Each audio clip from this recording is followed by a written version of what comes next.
صلی اللہ علیہ وسلم سرکار نے فرمایا خدا اس ماں سے 70 گنا زیادہ اس مخلوق سے پیار کرتا ہے، ان انسانوں سے پیار کرتا ہے، اس جہان میں رہنے والوں سے پیار کرتا ہے۔ یہ جو ماں چند دنوں کی جدائی میں اتنا بے قرار تھی اور اتنا بااثر تھی، بے قراری کی کیفیت میں مبتلا تھی، کبھی کہاں سے چوم لیتی ہے، کبھی کہاں سے چوم لیتی ہے، بالہانہ محبت کا اظہار کر رہی ہے۔ مالک بے نیاز نے فرمایا میں اپنے بندے سے اس سے کئی گنا زیادہ پیار کرتا ہوں۔ میں نہیں چاہتا کہ میرا بندہ ہو، میری مخلوق ہو، میرے در کا منگتا ہو، میرے گھر میں رہتا ہو، میرے گھر میں آتا ہو اور میں اسے جہنم کا ایندھن بنا دوں، میں جہنم کے گڑھے کے اندر ڈال دوں، میں ہرگز برداشت نہیں کرتا۔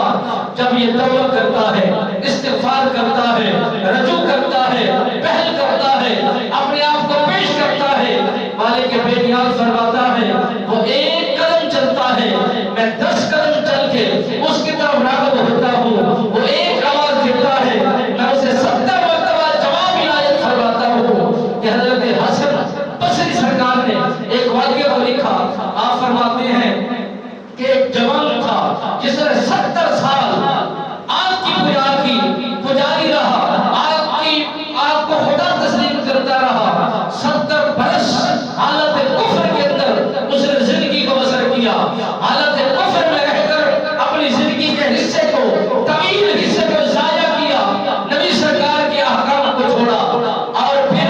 خالق کے مالک کو اصولوں کو توڑا، سب چیزیں کرنے کے باوجود وہ اسلام میں داخل نہیں ہوا، آگ کا پجاری رہا، آگ کی پوجا کرتا رہا، دین اسلام سے دور رہا، برکت سے دور رہا، خدا کے فضل و عنایت سے دور رہا۔ حضرت امام حسن بصری سرکار فرماتے ہیں میں سفر کرتے ہوئے جا رہا تھا، مجھے کسی نے بتلایا کہ یہاں پر ایک بندہ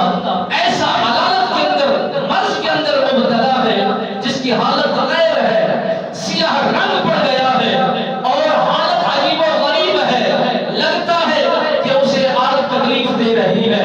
امام حسن بصری سرکار فرماتے ہیں مجھ سے رہا نہ گیا، مسلمان کا یہ مزاج ہے، اسلام لے والے لوگوں کا یہ مزاج ہے کہ کسی کی تکلیف ہو تو وہ اپنے آپ کو پہل رکھتے ہیں کہ یار اگر کسی کی مدد ہوتی ہے تو ہر وقت میں تیار ہوں، کسی کی جان بچتی ہے، کسی کو ایمان ملتا ہے، کسی کا تحفظ ہوتا ہے، کسی کی زندگی بچ جاتی ہے، وہ انسان اپنے آپ کو پہل رکھتے ہیں تو مالک بے نیاز پھر انہیں اجر کتنا عطا فرماتا ہے، برکات کتنا عنایت فرماتا ہے۔ امام حسن بصری سرکار فرماتے ہیں گھر میں داخل ہوا تو کشف والے وہ لوگ تھے، ان کی آنکھوں کے سامنے ہر چیزیں عیاں ہو جایا کرتی تھی، ظاہر ہو جایا کرتی تھی۔ آپ سرکار نے دیکھا کہ آگ اس کے قریب ہے، وار کرتی ہے، لوٹ جاتی ہے، پھر وار کرتی ہے،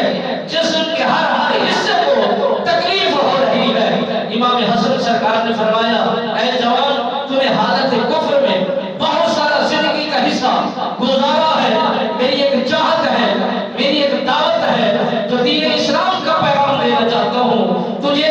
رجوع کرنا ہوگا۔ اگر تو سختی سے بچنا چاہتا ہے، اگر تو امن و پناہ میں رہنا چاہتا ہے، اللہ کے فضل و عنایت میں رہنا چاہتا ہے تو میری دعوت کو قبول کر، میری دعوت پر اپنے آپ کو پیش کر، میں پھر تیرے لیے انمول بہترین مبارک پیش کروں گا۔ اس جوان نے اپنی آرزو کو ظاہر کیا کہ اگر اسلام کو قبول کروں تو اسلام